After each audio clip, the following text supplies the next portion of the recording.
pagi, Anda kembali menyaksikan Morning News bersama saya Angelika Marsha.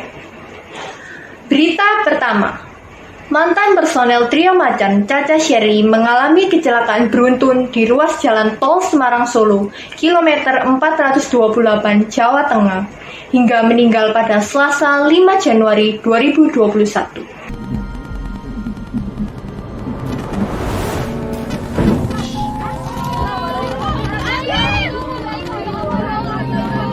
Berdasarkan keterangan dari polisi, Caca sempat dilarikan ke rumah sakit, namun nyawanya tak tertolong.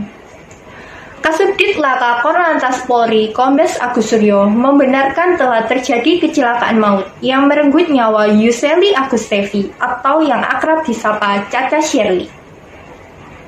Sementara itu, Kasat Lantas Polres Semarang AKP M. Adil Aristo menjelaskan kecelakaan itu diduga bermula saat sebuah kendaraan truk box hilang kendali dan terguling di jalur B ruas jalan tol. Saat itu ada hampir 7 mobil yang terlibat dalam kecelakaan tersebut. Usai kecelakaan terjadi, sebuah mobil Honda BRV mencoba untuk menghindari. Namun diduga panik, pengemudi kemudian membuang arah kendaraannya ke jalur A. Benturan keras tersebut menyebabkan mobil ringsek parah di bagian depan dan penumpang mengalami luka serius.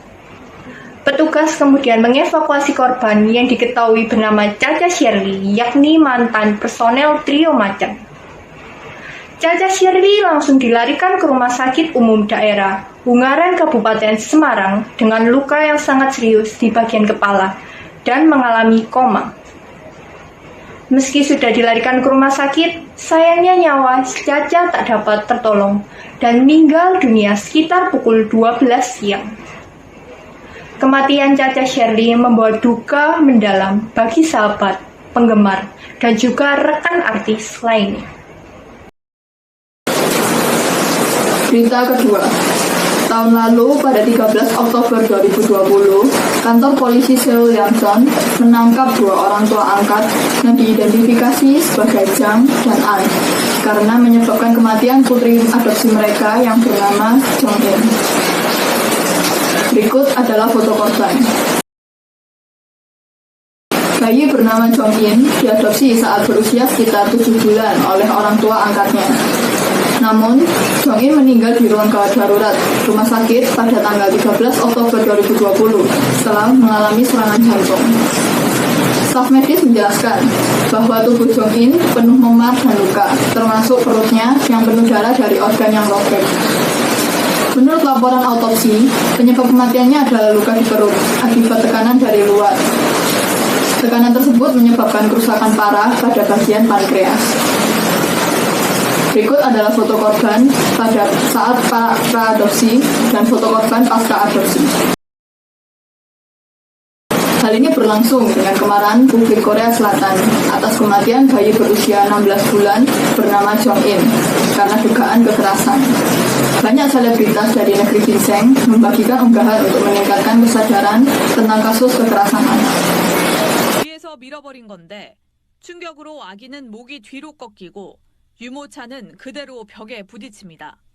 불안한 듯 손잡이를 꼭 붙잡은 채 놓지 못하는 아기. Kronologi pertama, menurut penyelidikan, orang tua angkat Jong In sering mengabaikan meninggalkannya sendirian di dalam mobil atau di rumah dan menyerangnya secara fisik beberapa kali. Kronologi kedua, guru penitipan anak dan dokter Jong In telah mencurigai kemungkinan kasus kekerasan anak, tetapi laporan mereka ke kepolisian telah diabaikan 3 kali. Hal ini dikarenakan kepolisian hanya memberi peringatan, namun tidak memisahkan Jong In dengan kedua orang tua angkatnya. Pengabaian selanjutnya disebabkan karena kepolisian mengenal orang tua angkat Jong In sebagai citra yang baik dalam program televisi. Kronologi ketiga, hingga pada tanggal 13 Oktober 2020 tahun lalu, bayi berusia 16 bulan tersebut dinyatakan meninggal dunia disebabkan oleh serangan jantung setelah berbulan-bulan mengalami rusaknya organ dalam. Pada tanggal 13 Oktober, orang tua angkat Jong In bersikeras bahwa mereka tidak ada hubungannya dengan kematian Jong In.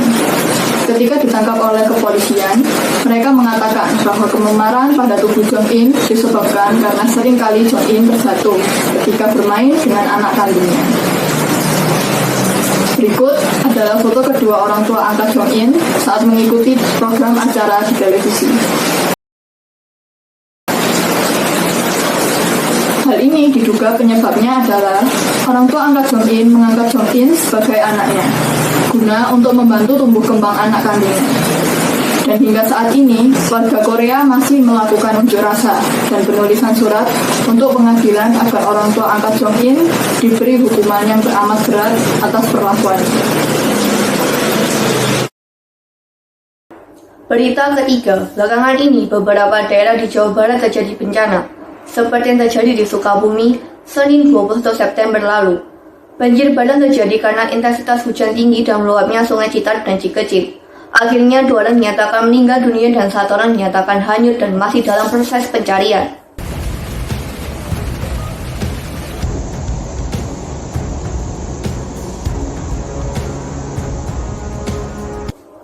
Hujan deras sertai angin kencang juga terjadi di Desa Cibunian, Panujaya, Kabupaten Bogor pada Selasa 22 September 2020 lalu.